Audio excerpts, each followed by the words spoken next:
Alexis Weaver, and I'm a student here at Clemson University. This is my new student dialogue vlog. I went to the culture of alcohol, new student dialogue, and there, in my dialogue, we discussed the perceptions of alcohol and how different things can affect how you view alcohol. The things we talked about were religion, the way you were raised, the group of friends you were with in high school, what the people around you thought, what your parents thought, your race, your gender, your socioeconomic status, and many other different things. The first thing we did was to do a linking icebreaker exercise where we would, one person would say something, and then the next person or a person would say link and jump up and make a connection with that person. So it helped to establish that not everybody was different, that we kind of had some similarities, and it made a more comfortable environment to do the discussion in.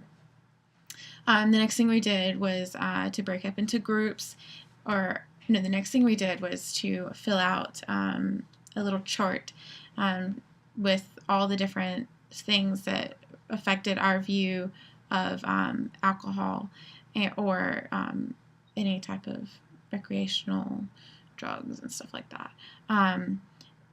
And when we did that, we made like a pie chart showing what was the biggest influence, what had the most effect on what we thought, and kind of showed us, how everyone else felt about the same things.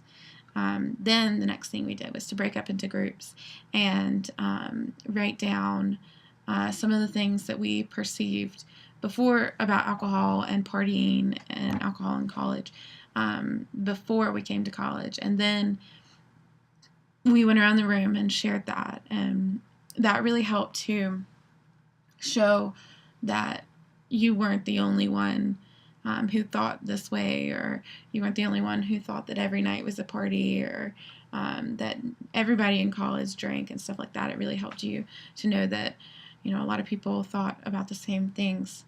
And then we also did what we thought after we got to college, and after we've been here for a little bit, what we thought, how we perceived college, or how we perceived alcohol in college. And the difference was, in some groups, was a lot more than others. Like my group had, it was a complete opposite of what we thought. We thought it was lots of partying every night and all that kind of stuff. Everyone's in a frat, everyone drinks alcohol, but now that we get here, that's not the case at all, and that's what we realized.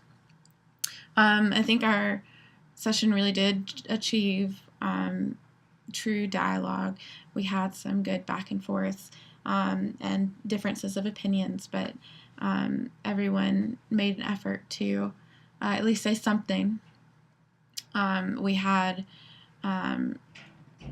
different types of personalities in the group, of course.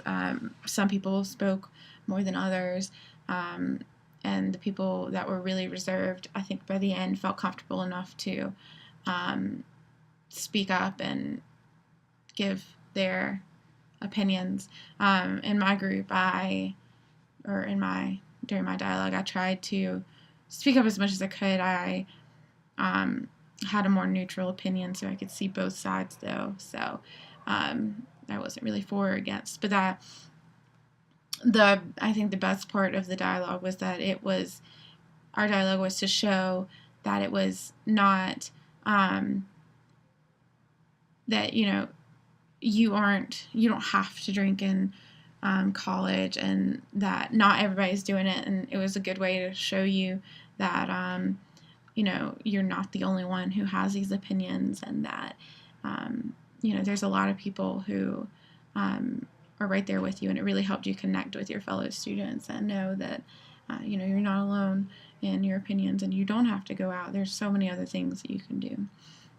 I think the dialogue is part of the Library 100, so that students can realize that there are different ways of thinking about things, and that they don't have to stick to what they've always thought. That their opinion can change, and that is okay. And there's so many different people. So I think it is a useful tool in the college experience that really helps you connect with your fellow classmates and learn where everybody else stands.